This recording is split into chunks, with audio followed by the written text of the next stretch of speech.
Então, bom dia. Então, parto do pressuposto seguinte, que todos nós, independente do regime de hora, 20, 40 horas, dedicação exclusiva, somos servidores docentes do UFPE. Então, devemos, a princípio, ter assim, condições, possibilidade de assumir atividade de pesquisa, ensino e extensão. Só que do jeito que está posto para o docente de 20 horas, ele é inibido, ele é desmotivado a fazer pesquisa e extensão, porque ele é obrigatório a dar 240 horas, igual a uma dedicação exclusiva quando assume pesquisa e extensão. Então, dedicação exclusiva quando assume pesquisa e extensão, reduz para 240 horas, que é o mesmo tanto que o docente de 20 horas é obrigado a dar. Ou seja, então, o docente de 20 horas, se ele dá 240 e assume pesquisa e extensão, ele vira igual a um DE. Só que o salário e o tempo dedicado nem se comparam a um DE. Então, do jeito que está, uma sugestão que eu já até comentei, já encaminhei para a do FEP, mas reforço aqui para registrar, é que o docente, seja 20 horas, tenha respeitado a sua proporcionalidade e também algum tipo de redução para que ele possa colaborar com a mesma potencialidade, mas proporcionalmente ao tempo de dedicação dele, na pesquisa e na extensão. Porque o jeito que está aqui é como se fosse um auleiro, aquele 20 horas é contratado, como antigamente era, realmente 20 horas é só para dar aula. É tipo aquele professor plantonista, né, que é contratado só para dar aula e pronto. Só que os tempos mudaram. Hoje, 20 horas, ele tem mestrado, doutorado, ele dá aula na pós-graduação, ele participa de pesquisa, extensão, e tem até outro ponto mais grave, que tem a ver com outros artigos mais colocados nessa questão das 240 horas obrigatórias, que ele é até proibido de assumir cargo de gestão, de coordenação, ou seja, desde que ele tenha respeitado a sua proporcionalidade, por que não ele pode assumir o tripé da universidade de pesquisa, ensino e extensão, e ele não tem condições de fazer gestão também? Então, assim, não é que o 20 horas vai dar gestão, exige mais tempo, claro. Vamos considerar, então, pesquisa e extensão, que já está sendo prejudicado. Mas, se ele tiver algum tipo de participação proporcional na gestão, por que não ele não pode colaborar? Então, 20 horas ele é bastante prejudicado nesse sentido. E, assim, outra questão também, que é importante a gente ter em conta, é que ele tem que... Assim, eu concordo com todas as falas aí, me sinto contemplado, porque está sendo realmente... acentuado uma restrição à dinâmica da universidade. A universidade, quando você entra na universidade, é liberdade, é diversidade. Então, o jeito que está posto aqui, como já foi contemplado em várias falas, é que é uma coisa meio mercadológica, produção em série, porque o professor não tem liberdade de fazer dinâmica de tempo de aula dele, ele não tem liberdade de fazer assim, não, eu vou esse semestre, esse ano eu vou dar mais aula na graduação, ou mais aula na pós-graduação, e existem perfis distintos de curso, ou seja, tem curso de departamentos que tem mais professor que talvez é mais graduação, não tem mestrado, na sua maioria, então tem poucos professores com doutorado para assumir a pós-graduação, então tem que enxergar essa diversidade, é uma coisa natural, cabe ao chefe do departamento ser o maestro dessa delegação, dessa demanda. Ou seja, o chefe do departamento que agora a gente precisa de mais aulas na graduação, mais na pós. Você agora pode assumir mais na graduação, mas esse equilíbrio interno, e não uma coisa vertical em que engessa a autonomia do professor na universidade. É isso. Obrigado, Rafael. A resolução 01 de 88 diz o seguinte: diz que o professor tem que ter um mínimo no artigo 6º do inciso 3º do artigo 6º, diz: cada docente é obrigado ao Ministério de Aula de Graduação e Pós-Graduação, com o mínimo de 8 horas semanais, quando em regime de 20 horas, o mínimo de 8 horas semanais, quando em regime de tempo integral ou DE, estiver realizando projeto de pesquisa e extensão. E o mínimo de 16, quando o docente, em regime integral ou DE, não atender às condições anteriores. E aqui, pessoal, tem um problema colocado muito bem pela professora Ana Paula, em que a expressão mínima foi retirada. Então, a partir de agora, por lei, o advogado está aqui, ele está construindo o parecer jurídico da resolução, por lei, o professor ministra de 240 a 360. E você pode ministrar quanto a chefia imediata solicitar. Não tem mais mínimo. Então, se não tem o mínimo, eu posso ministrar todo esse problema aqui, tudo isso. Então, aí onde é que fica a questão dos professores de 20 horas, onde fica a questão da carga horária excedente E agora, como está escrito aqui, o cara pode colocar 300 horas, 360, e você vai ter que ministrar. Porque está lá na resolução, de tanto a tanto. A tanto é o limite máximo. Então, a questão é a supressão desse máximo e colocar o mínimo, como estava na resolução anterior, o mínimo de tantas horas. A quanto o professor assim desejar. Né? Então, eu ministro mais de 120 horas por semestre, mas por escolha própria. Não é feito como o Daniel falou, por uma escolha própria de uma disciplina a mais que nós implementamos lá, de 30 horas. Então, é minha, é eu que optei por isso. Então, o docente não pode ter colocado uma carga horária máxima para ele. Não, ele tem um mínimo e assim sucessivamente, como estava na resolução 01 de 88. Então, eu acho que pelo menos é o que eu vejo agora nesse momento. E aí o debate de 20 horas, Rafael, é outra coisa que a gente vai tentar aprovar aqui com os colegas para solicitar, não é, que essa carga horária entre os professores 20 horas seja diferente. Seja uma carga horária diferente para que assim o professor possa contribuir com mais veemência na universidade, mesmo sendo 20 horas.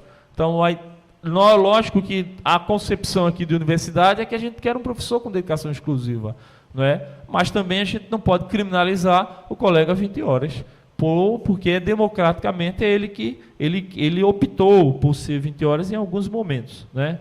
Então, só para encerrar, professor Sérgio. Artigo 6, Sérgio. Então, Zé Luiz, professor, artigo 6. Quanto tempo aí, por favor?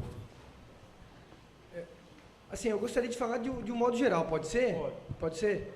Bom dia a todos, todas. A gente a diretoria da DUFEP conduziu 3 ou 4 debates sobre essa proposta de de resolução.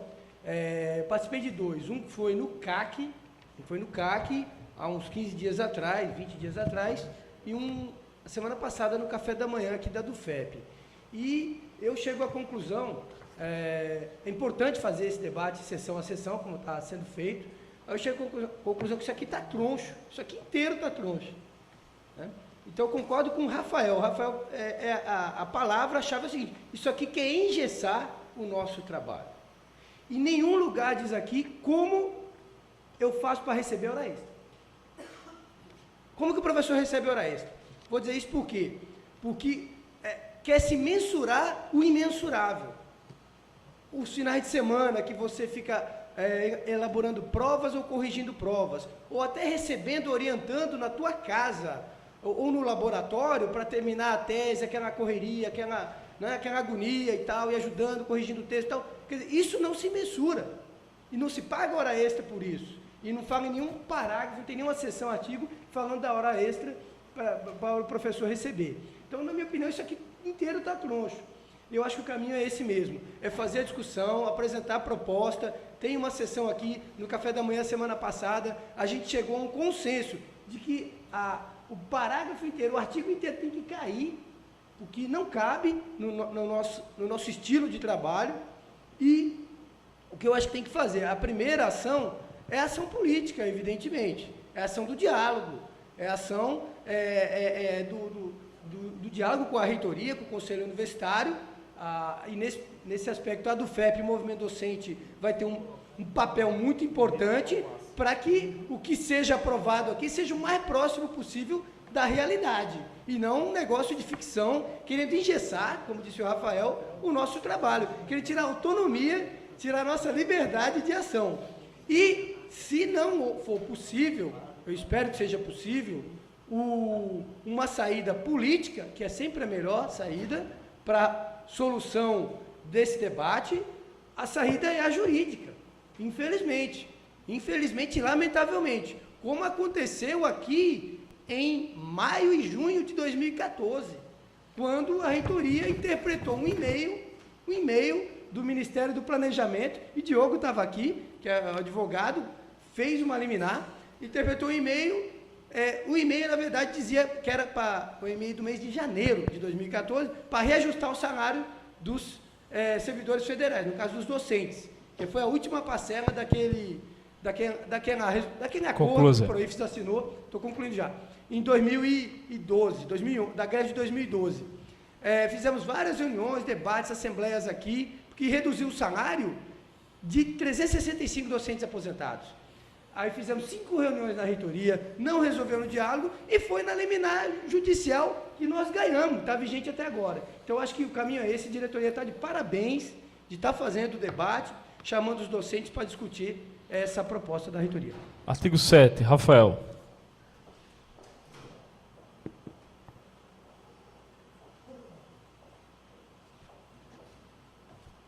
Então, isso aqui é outra proposta totalmente meio troncha, como foi falado anteriormente, porque fala que as atividades complementares, que muitas vezes é o que a gente mais demanda tempo, que é preparação de aula, correção de provas, tem a ver com a hora extra, que o professor Zé Luiz falou, exercícios escolares, atendimento aos alunos, orientação de trabalho, de conclusão de cursos, monografias, dissertações, testes de doutorado, coordenação de disciplinas, enfim, supervisão de estágios não obrigatórios, tudo isso não conta ponto para a sua carga horária. Então, é mais uma vez tentando medir o imensurável, porque você ter uma série de atividades que você gasta o seu tempo profissional nessas atividades e você não pode contabilizá-las. Ou seja, só vale o que é aula dentro de uma sala de aula, com 50 minutos, bloco de 50 minutos. O pensamento de uma escola particular, de uma faculdade particular, que é só dar aula e pouco investimento em pesquisa, pouca atenção e orientação de alunos. Então, realmente é uma coisa muito errada, o que está muito... chega a revolta a gente no sentido de ler esse artigo e nos depararmos com esse tipo de orientação, de que não vai ser computada. A gente tem sempre esse tipo de... nós somos alvos sempre de cerceamento da nossa prática acadêmica universitária.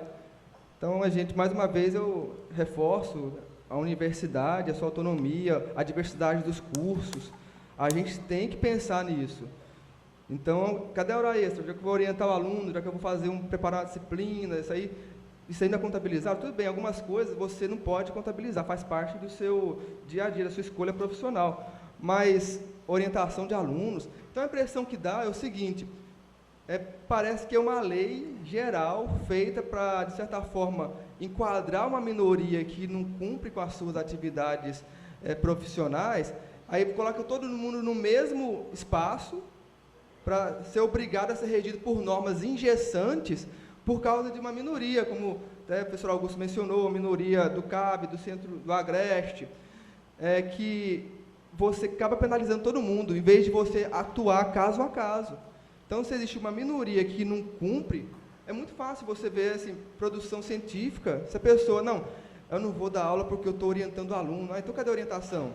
Não vou dar aula porque eu estou produzindo artigo, então cadê a produção? Então, tem outras métricas para você medir, atividade extra-ensino, extra-curriculares, enfim, qualquer tipo de atividade que você não consiga computar apenas pela declaração oral, pela declaração escrita, verbal ou formalmente. Você pode mensurar de outras formas, é isso. Sérgio.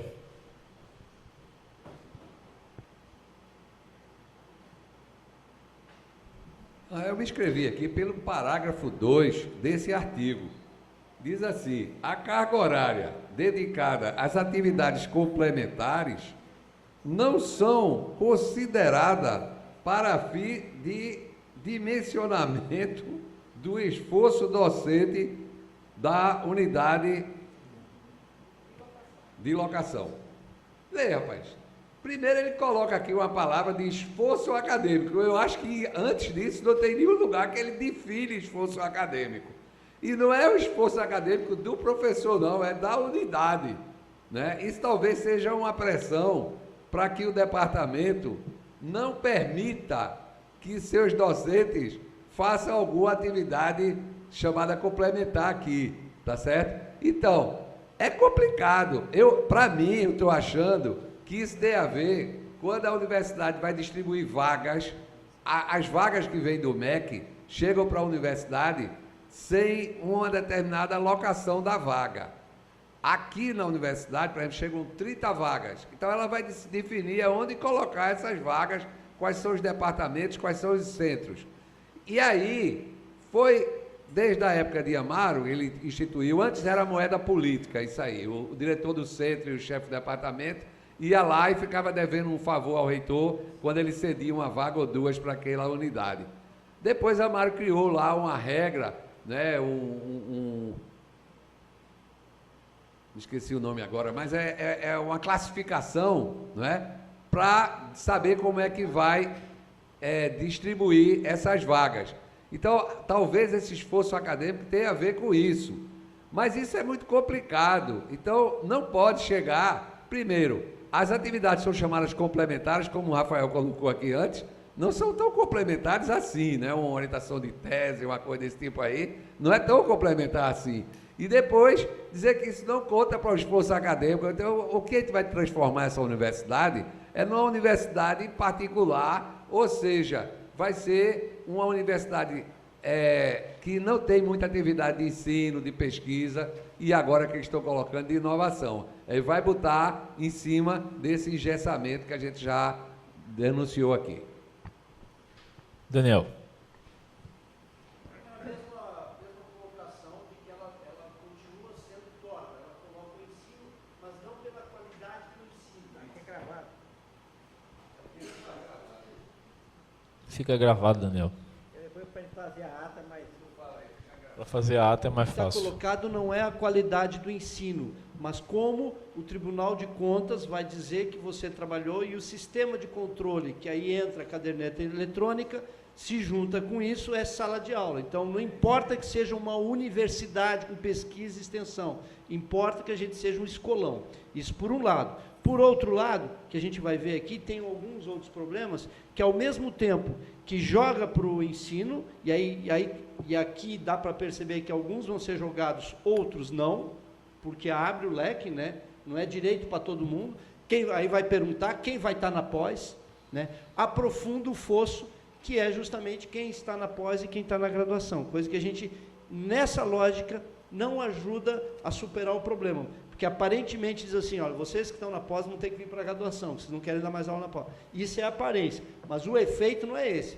O efeito é jogar todo mundo para a sala de aula, sem perceber que um processo é tão importante, sala de aula, quanto a questão da orientação de trabalhos, né, quanto outras atividades do professor. Então, esse artigo, a concepção que ele está colocado, é uma concepção, que já falou no início, tecnocrática. Sala de aula, aí depois outras atividades, ou seja, separa o que é o conjunto do processo, da ação do professor. Ele é extremamente fragmentado. E aí o Sérgio também já percebeu outros elementos que estão colocados aqui, e não é considerado porque não tem como medir. Porque não tem um fiscal dizendo se o cara fez as 2 horas de orientação. Então, como não tem como medir, abstrai. Onde é que eu posso medir? Através da caderneta, que o cara vai ter que dar tantas aulas. Então, na verdade, é um controle tecnocrático que a gente está colocado, como já me antecederam pessoas, a liberdade acadêmica, a vontade de você vai querer orientar, né, não é despertado. Você tem que fazer a sua aula e a qualidade dela está em risco. Então, era só para reforçar que a gente tem que mudar essa lógica que está colocado aqui e considerar. Por que não esforço acadêmico, né, para o banco de professores? Por que não computa? Porque não tem como. Mas tu deu aula, alguém te fiscalizou, que tu orientou mesmo, aí vai ser um caça às bruxas, né, cada um fiscalizando um contra o outro, e ao contrário de que fomentar que o professor viva a sua liberdade acadêmica. Tem uma diferença enorme. E essa resolução ela não fomenta a liberdade acadêmica, ela cria mecanismos de controle, porque tem. E aí qual é o que vem à mente? Muito professor não quer dar aula. Tá. Como tem muita gente que não quer trabalhar, isso é da vida humana. Como é que a gente vai fazer numa academia? Botar ele fazendo algumas atividades contra a vontade, não vai ser um processo de formação, vai ser um processo violento de deformação da juventude. Bom, esse artigo, ele cita o esforço docente, e aí a gente foi atrás do que a universidade entende por esforço docente. Primeiro, eu concordo com os colegas que fere totalmente a autonomia docente em uma série de atividades, mas o MEC tem uma nota técnica 03/2014, que fala sobre esforço docente na educação e no ensino básico, principalmente. E define lá o que é esforço docente, como medir o esforço docente, como trabalhar a questão do esforço docente. E, pelo que parece, a universidade utilizou desse conceito de esforço docente pela nota técnica do MEC 03. Então, na realidade, como mensurar isso e por que colocar isso aqui como atividade do banco de professor? Essa é a questão. Então, só para reforçar, então, se isso não conta como atividade, então eu não sou obrigado a fazer. Né? Então, não conta como atividade, então ninguém vai fazer. Então, como é que vai ficar a universidade? E aí, com o parágrafo anterior, em que alarga a carga horária do docente de a tal, um máximo, definindo o máximo, então acabou os professores substitutos. A gente sabemos a lógica aí da 241, da PEC 241, que é acabar com o concurso. Se acaba com o concurso, amplia a carga horária e atividade complementar no médio para entrar no banco de professor, não precisa mais de contrato de nenhum professor. Então, nós vamos agora dar até o máximo de carga horária. É o que está posto aqui. Né? É o que está posto. Então, e aí, eu me preocupei com uma fala aqui, não sei exatamente quem foi, não, porque acho que a gente deveria deixar e não vamos trabalhar nisso. Conhecendo muito bem o Conselho Universitário, pessoal, isso vai ser aprovado no Conselho Universitário. Né? Como a gente conhece o Conselho, como ele é estruturado, então, se nós não nos adaptarmos rapidamente e trabalharmos isso aqui com um diálogo com o reitor, o Conselho vai aprovar, como ao bel prazer da reitoria. Então, infelizmente, a gente tem 30 dias aí mais de ampliação do deadline. Então, eu vou tentar, junto com o advogado, junto com a Assembleia, que tirar um documento da do FEP e tentar marcar uma reunião com o reitor para tentar colocar a posição dos professores e tirar essas coisas complicadas para a nossa carreira. Porque se isso aqui, se for aprovado desse jeito aqui, a gente não vai ter ampliação de carga horária, precarização do trabalho, o esforço docente vai ser elevadíssimo e uma série de coisas para nossa carreira que vai ser complicado. Artigo 9, Rafael. Estava escrito não, Aldício. Então, não, esse artigo só reforça a questão das 20 horas também, que fala que o docente, em qualquer regime de trabalho, dedicará no mínimo 20 horas semanais às atividades de ensino. Então, realmente, os 20 horas só vai fazer ensino, porque é o mínimo, né? Então, não dá espaço nenhum para pesquisa e extensão. E só queria resgatar o artigo anterior, porque é difícil, é um pouco difícil a gente não resgatar, embora a gente dividiu a nossa fala em artigos, mas acaba que a gente tem que fazer essa dinâmica. Existem maneiras, então sugiro, né, registrar maneiras de medir essa atividade complementar, então número de orientandos, número de produções científicas, enfim, outras formas de medir essa atividade complementar que a gente gasta muito tempo. Então, sugiro um estudo realmente para de que forma podemos medir, para não ficar sempre no subjetivo. E assim, a sensação que dá realmente é essa, que parece que não... Essa resolução é muito focada no ensino, é como se fosse assim, existem realmente um problema, parece que tem gente que não está dando aula, os cursos não estão sendo bem avaliados, alguns cursos, então assim, precisa de uma regulação com foco no ensino. Então, todo mundo, por conta de alguns problemas focais, vai ter que ser só ensino, porque existe um problema nesse sentido. Então, essa é a sensação que dá, que eu estou percebendo também nas leituras, é que o foco aqui é totalmente no ensino, bem de forma sala de aula, bem de forma mercadológica, porque essa dinâmica, essa liberdade não está sendo, ou então está sendo usada no mau sentido. Né? Essa liberdade é bom para quem trabalha, mas, de certa forma, ela prejudica, ela é um pouco assim, ela facilita certos desvios do esperado. Então, por isso que essa sensação. Só que a gente tem que atuar nesses casos particulares de forma focalizada e não engessar todo mundo dentro de uma grade, né? Um engessamento que impede essa liberdade acadêmica. Era só para fazer esse comentário. Obrigado. Aldísio. Bom, esse é um artigo que se contrapõe ao artigo 6º. Ele é um artigo que vai ter que optar, ou aprova o sexto ou apoia o nono. Porque a carga horária aqui definida é diferente da carga horária definida no artigo 6º. Observe que aqui diz a carga horária mínima 120 horas. E lá no artigo 6º é 240. Entre 240 e 480, 240 e 720. Portanto, isso aqui é uma questão que, não sei quem foi que redigiu, parece que a pessoa que fez esse artigo não foi o mesmo que fez o artigo 6º. Porque aqui ele coloca carga horária docente mínima. E o outro, carga horária de 240 a 480. Então, se eu tenho um local que diz qual é a mínima, então eu não posso dizer qual é a máxima. Então, realmente, essa é uma questão. Então, o artigo deve ficar esse, deve abolir o 6º, né? Então, eu pensei mais coisa. Depois, diz o seguinte, em média anual. É extremamente importante colocar que é em média. Porque eu posso concentrar a minha atividade num determinado período e passar outro período só fazendo pesquisa ou outra atividade. Isso é extremamente na universidade, né? Portanto, a gente tem que colocar e ver como é que nós vamos tratar desse assunto, né? E outra coisa aqui, só que um parágrafo único, ele coloca em média, aí depois o parágrafo diz, semanalmente, aí o parágrafo único tem que ser abolido. Não dá para eu colocar que em média e depois dizer que toda semana eu tenho que dizer qual foi a minha carga horária. Isso é extremamente complexo, né? Então, é um contrassenso em relação ao caput do artigo. Então, esses pontos que eu gostaria de colocar aqui em relação ao artigo 9º, né? E que lembrar, isso vai ser visto mais adiante.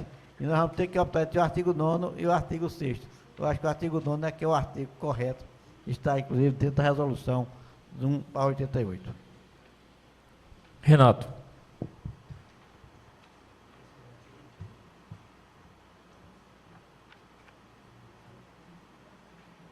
Pedi só uma parte sobre a fala do Rafael antes, e não foi, acho que já foi citado também em alguns momentos, a ideia de que assim, a gente está supondo que a reitoria detecta um problema de professores que não querem dar aula e tal, pelo teor da proposta que ele está encaminhando. Só que, na verdade, assim, a gente não sabe se esse diagnóstico realmente existe, sabe? Acho que seria o caso também de pedir, olha, se a universidade está detectando esse problema de alguns professores que abusam da suposta liberdade, enfim, baseado em que diagnóstico, em que documento da universidade ela está chegando a essa conclusão, sabe? Eu acho que também, senão a gente fica muito no vazio aqui, supondo que a universidade detectou um suposto problema que a gente nem sabe se é verdade, enfim, é meio difícil de contestar. A gente podia também solicitar isso. Existe um diagnóstico? Qual que é o retrato, enfim, laboral dos professores? Existe um detalhamento do retrato laboral dos professores da UFPE, enfim, para a gente poder também balizar melhor a discussão. Então, finalizada essa primeira subseção, professor, como é o nome, professor? Alex, professor Alex.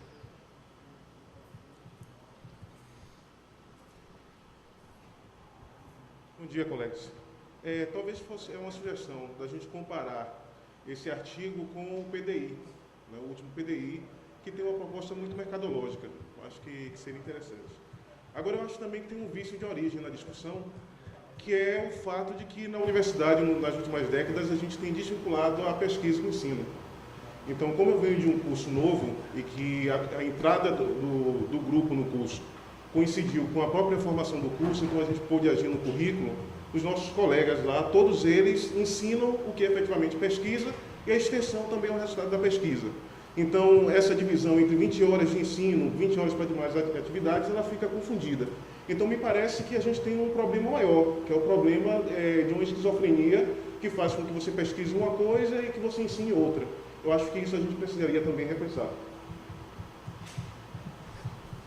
Obrigado, Alex. Vamos para a subseção 1 das atividades de ensino na carreira do magistério superior. Artigo 10. Pois não, Daniel.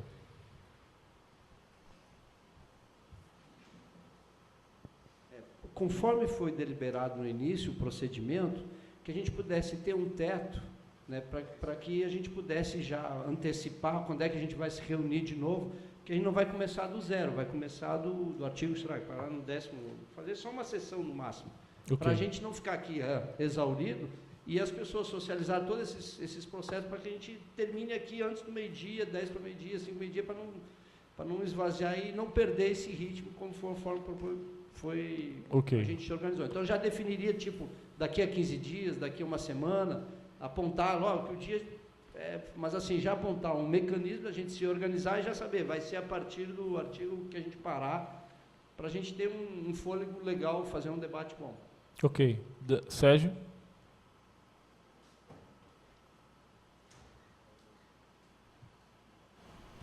Vai na mesma direção que Daniel falou.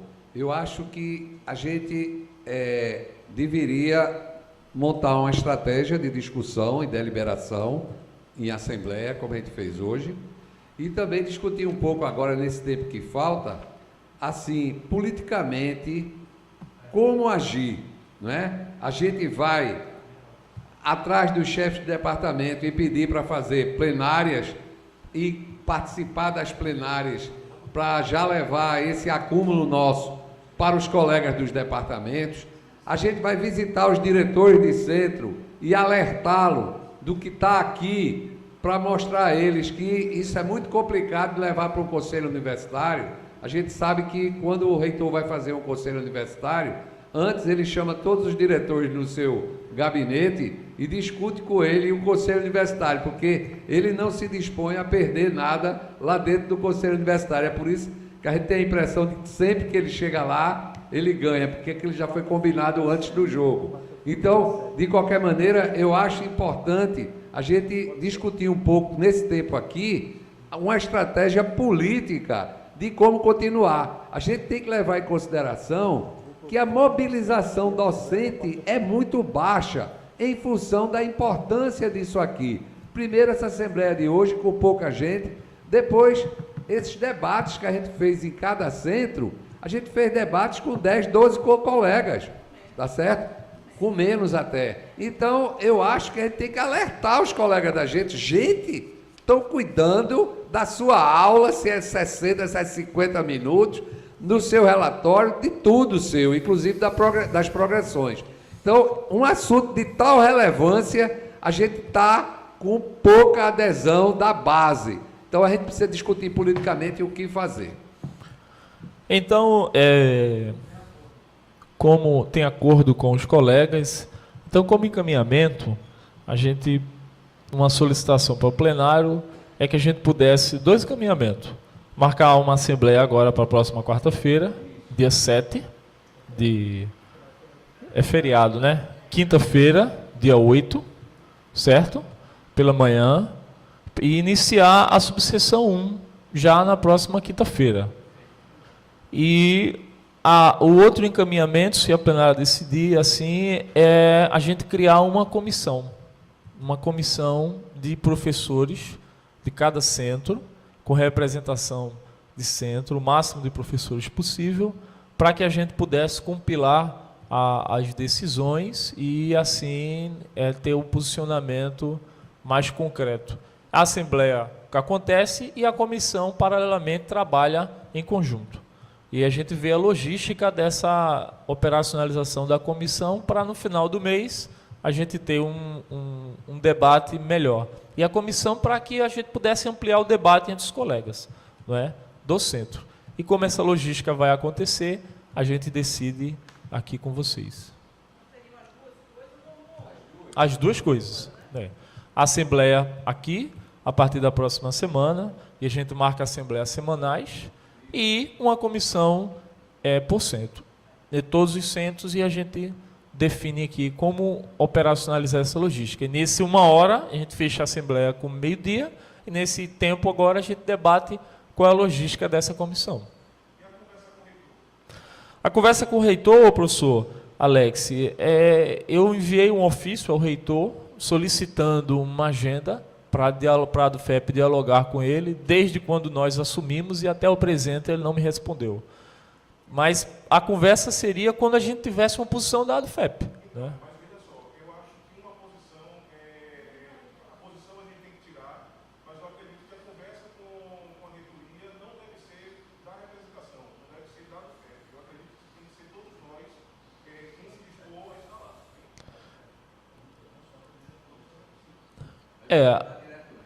Não é a diretoria que tem uma posição, é a do FEP junto com a Assembleia. Então a conversa pode dizer com essa comissão, né, que a gente está propondo aqui. A comissão pode sentar também com o reitor para dialogar. E aí a comissão, qual a logística? É que seja eleito um professor, 2 ou 3, a depender do que os colegas aqui quiserem, por centro.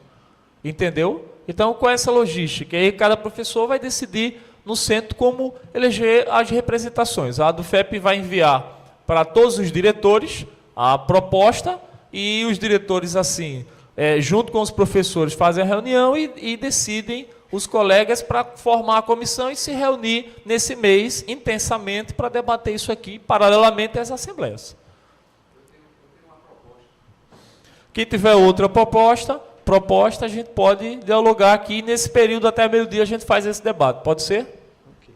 Então, é na mesma direção. Só que, para fazer essa comissão, a gente pode tirar pessoas interessadas, porque eu tenho medo que fique viciado. Por exemplo, o Sérgio Sete está acumulando um debate ao diesel e não são de departamento nenhum, e vão acumular. Então, acho que aqui as pessoas que estão vindo, as outras que não vieram, estão interessadas, podem contribuir, né? No meu ponto de vista, houve 100% de acordo no que foi levantado, não vi uma, e que poderia ter, não seria nenhum problema ter, né? Então, que já saísse com esse acúmulo, né, já escrito, acho que foi feita uma relatoria, já. Colocar na página, e com isso, no meu ponto de vista, a do FEP pode reiterar, não aquela conversa, que é aquela conversa de praxe entre a diretoria do sindicato, mas uma conversa específica, pauta única, aberta com as pessoas, e todo mundo fica sabendo, a diretoria vem em peso e outras pessoas mais, com o reitor já com esse posicionamento geral, que a gente já tem noção, né? Claro que ele não vai nos atender semana que vem, mas a gente tem que firmar isso como, a gente quer agora conversar, já que aumentou o prazo, sobre a resolução, que alguns pontos comuns já foram vistos, como, por exemplo, o mecanismo de aprovação, né? Alguns pontos gerais, não específicos, a gente pode pedir isso aí para depois da próxima Assembleia, também para avançar mais, né? De repente a gente finaliza, já pedir lá pelo dia 10, 12, uma conversa socializada, e aí esse relatório colocar na nossa página, porque ajuda os professores que não estão percebendo, né, entender o que está colocado em jogo, como foi feito aqui todo o debate de hoje da manhã. Acho que é nesse sentido de ajudar. E a comissão não mandaria para... Pode até mandar, não tem nada contra, mas eu acho que já pode daqui as pessoas que estão acumulando e outras que não estão aqui, que não puderam vir, chamar uma reunião no Conselho de Representantes, ou né, já que tem uma instância, sei lá, para discutir esse debate, ver o relatório, o que foi, o que a gente pode já ir alinhavando dentro desse mesmo espírito que foi toda essa Assembleia. Ok. Então, Sérgio.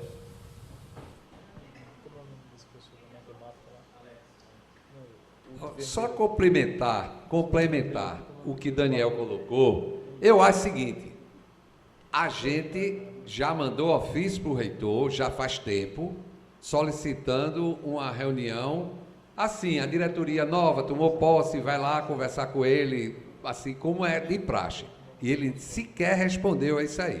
Então, eu acho que a gente agora mandar um novo ofício, dizendo que é ir lá conversar com ele vai engavetar isso aí. A gente sabe das manhas que existem. Então a gente tem aqui todo mundo ir lá para dentro do gabinete dele, em determinado dia que a gente marca, e aí quem tiver lá vai atender a gente. Seja o reitor, seja o vice, quem for. A gente convida todo mundo e todo mundo vai lá e entra todo mundo dentro do gabinete. Se tiver muita gente, a gente vai para o auditório e a gente faz um debate claro com ele, dos nossos problemas, tá certo? A gente sabe que numa hora dessa ele viaja, ele faz alguma coisa, mas a gente vai. Eu acho que não dá para a gente tentar colocar uma coisa assim, porque a gente sabe do estilo do relacionamento que existe. Bom, tem alguns encaminhamentos aqui. A formação da comissão, o debate no Conselho de Representante ou a marcação do diálogo com o reitor e aberto para o docente que queira participar. O professor aqui do CTG, como é o nome, professor? Quer falar? CCN.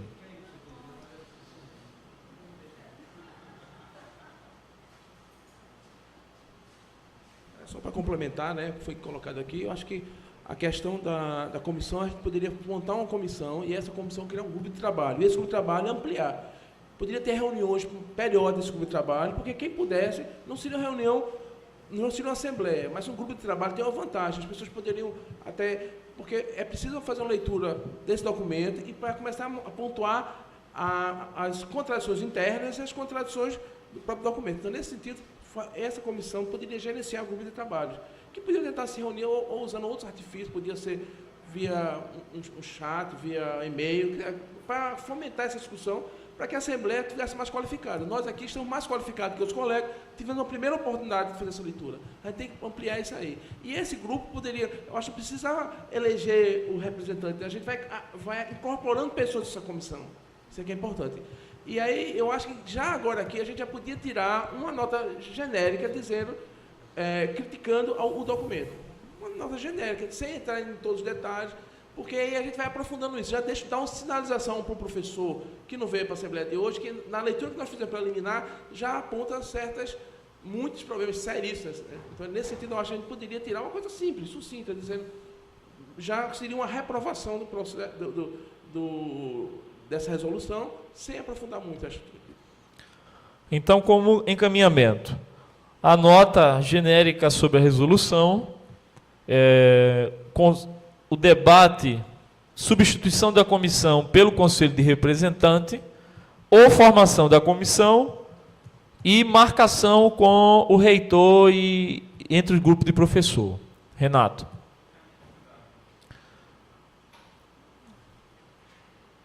Já tem 4 encaminhamentos aqui. Não, acho até para escrever melhor só o encaminhamento, acho que essa nota que o Ayrton coloca, acho que eu sugeriria que a gente pontuasse nela a questão da metodologia, né, que o ideal seria uma metodologia mais, enfim, que propusesse mais debates presenciais, que pudesse haver de fato uma construção coletiva desse documento. A questão da inovação, que eu acho que foi bem levantada aqui, e do controle, sabe? A preocupação com o aumento de ferramentas de controle, engessamento do trabalho docente e da inovação, abertura para um viés, um ethos privatista também dentro da universidade. Só para pensar o teor da nota que o Ayrton sugeriu, que eu tenho acordo. E acho também, que o que o Sérgio coloca, acho que no final a gente vai ter que, quando tiver um documento, uma posição fechada, amarrada, marcar talvez o café lá na reitoria e, claro, eu mesmo tenho muita dificuldade de chegar de manhã para café, enfim, mas a gente tentar marcar algum ato com a presença de quem puder ir e todos irem lá conversar diretamente, sem esperar a marcação, a agenda, porque pelo jeito não virá, né? É isso.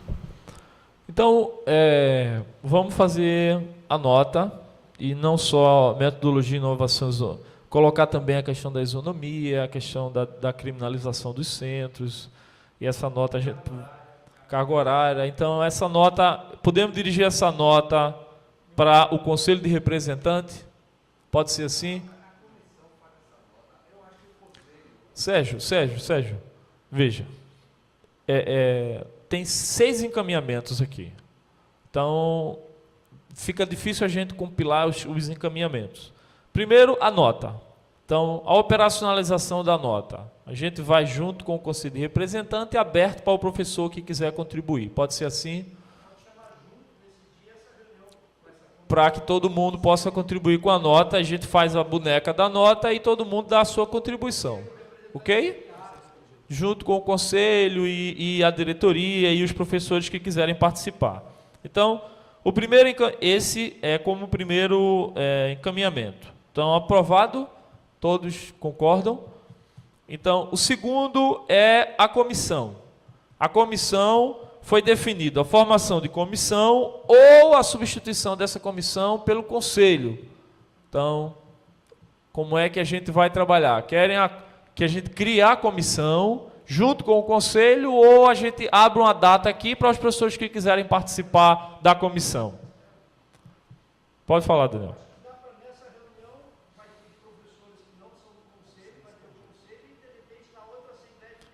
Então a gente agrega a comissão ao conselho. Pode ser assim? Sérgio. O coordenador do conselho não marcou reunião, professor. Aí eu vou solicitar agora a ele que ele marque uma reunião com essa pauta. Olha, a grande vantagem do conselho é que o conselho é uma instância deliberativa do FEP, tá certo? Então, e depois, é comum, a gente sabe na prática que quando a gente chama o conselho, muita gente que não vem nem à Assembleia vem para o conselho. Então, a gente vai agregar mais gente.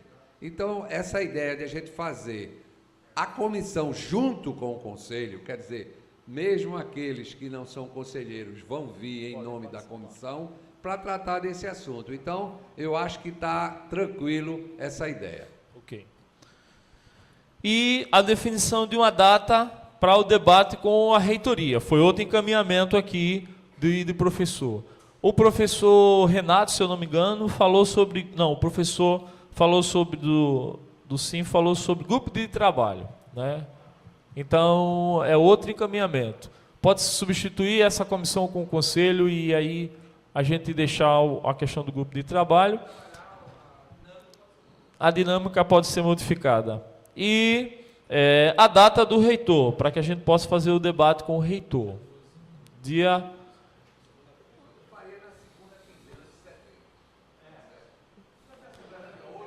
A Assembleia dia 8, está deliberado. Na Assembleia a gente tira a data, pode ser assim? Ok. Então, mais alguma objeção, mais algum encaminhamento dos colegas? Então, finalizando a nossa Assembleia, agradeço a participação de todos e até a próxima Assembleia.